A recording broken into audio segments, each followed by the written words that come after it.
யாத்திராகமம் 40ஆம் அதிகாரம். கர்த்தர் மோசேயை நோக்கி, நீ 1ஆம் மாதம் 1 தேதியில் ஆசரிப்பு கூடாரத்தின் வாசஸ்தலத்தை ஸ்தாபனம் பண்ணு. அதிலே சாட்சி பெட்டியை வைத்து, பெட்டியை திரையினால் மறைத்து, மேஜையை கொண்டு வந்து அதில் வைக்க வேண்டியதை கிரமமாய் வைத்து, குத்து விளக்கை கொண்டு வந்து அதன் விளக்குகளை ஏற்றி, பொன் தூபபீடத்தை சாட்சி பெட்டிக்கு முன்னே வைத்து, வாசஸ்தலத்து வாசலின் தொங்கு திரையை தூக்கி வைக்க கடவாய். பின்பு தகன பலிபீடத்தை ஆசரிப்பு கூடாரமாகிய வாசஸ்தலத்தின் வாசலுக்கு முன்பாக வைத்து, தொட்டியை ஆசரிப்பு கூடாரத்துக்கும் பலிபீடத்துக்கும் நடுவே வைத்து அதிலே தண்ணீர் வார்த்து, சுற்று பிராகாரத்தை நிறுத்தி, பிராகார வாசல் தொங்கு திரையை தூக்கி வைத்து, அபிஷேக தைலத்தை எடுத்து வாசஸ்தலத்தையும் அதிலுள்ள யாவையும் அபிஷேகம் பண்ணி, அதையும் அதிலுள்ள சகல பணிமுட்டுகளையும் பரிசுத்தப்படுத்துவாயாக. அப்பொழுது பரிசுத்தமாயிருக்கும். தகன பலிபீடத்தையும் அதன் சகல பணிமுட்டுகளையும் அபிஷேகம் பண்ணி அதை பரிசுத்தப்படுத்துவாயாக. அப்பொழுது அது மகா பரிசுத்தமான பலிபீடமாயிருக்கும். தொட்டியையும் அதன் பாதத்தையும் அபிஷேகம் பண்ணி பரிசுத்தப்படுத்துவாயாக. பின்பு ஆரோனையும் அவன் குமாரரையும் ஆசரிப்பு கூடார வாசலில் வர செய்து, அவர்களை ஜலத்தினால் ஸ்நானம் பண்ணுவித்து, ஆரோனுக்கு பரிசுத்த வஸ்திரங்களை உடுத்தி, எனக்கு ஆசாரிய ஊழியம் செய்யும்படிக்கு அவனை அபிஷேகம் பண்ணி அவனை பரிசுத்தப்படுத்துவாயாக.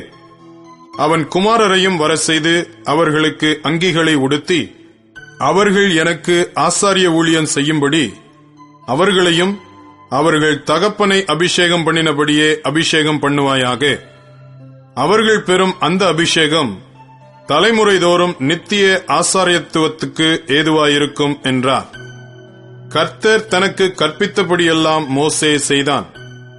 2ஆம் வருஷம் 1ஆம் மாதம் 1 தேதியில் வாசஸ்தலம் ஸ்தாபனம் பண்ணப்பட்டது. மோசே கூடாரத்தை எடுப்பித்தான். அவன் அதன் பாதங்களை வைத்து, அதன் பலகைகளை நிறுத்தி, அதன் தாழ்பாள்களை பாய்ச்சி, அதன் தூண்களை நாட்டி, வாசஸ்தலத்தின் மேல் கூடாரத்தை விரித்து, அதன் மேல் கூடாரத்தின் மூடியை கர்த்தர் தனக்கு கற்பித்தபடியே போட்டான்.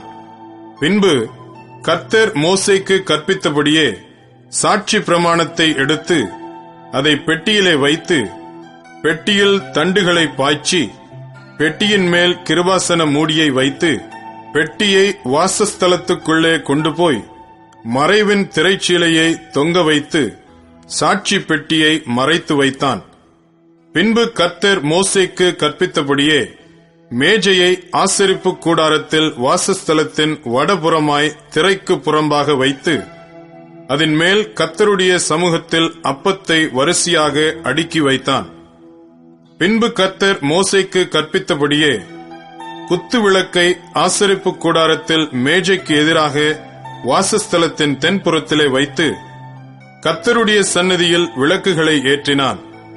பின்பு கர்த்தர் மோசேக்கு கற்பித்தபடியே ஆசரிப்பு கூடாரத்தில் திரைக்கு முன்பாக பொற்பீடத்தை வைத்து, அதன் மேல் சுகந்த வர்க்கத்தினால் தூபங்காட்டினான். பின்பு கர்த்தர் மோசேக்கு கற்பித்தபடியே வாசஸ்தலத்தின் தொங்கு திரையை தூக்கி வைத்து, தகன பலிபீடத்தை ஆசரிப்பு கூடாரமான வாசஸ்தலத்தின் வாசலுக்கு முன்பாக வைத்து, அதன் மேல் சர்வாங்க தகன பலியையும் போஜன பலியையும் செலுத்தினான். அவன் ஆசரிப்பு கூடாரத்துக்கும் பலிபீடத்துக்கும் நடுவே தொட்டியை வைத்து கழுவுகிறதற்கு அதிலே தண்ணீர் வார்த்தான். அவ்விடத்திலே மோசேயும் ஆரோனும் அவன் குமாரரும் தங்கள் கைகளையும் கால்களையும் கழுவினார்கள். கர்த்தர் மோசேக்கு கற்பித்தபடியே அவர்கள் ஆசரிப்பு கூடாரத்துக்குள்ளே பிரவேசிக்கிற போதும் பலிபீடத் தண்டையில் சேருகிற போதும் அவர்கள் கழுவிக்கொள்வார்கள்.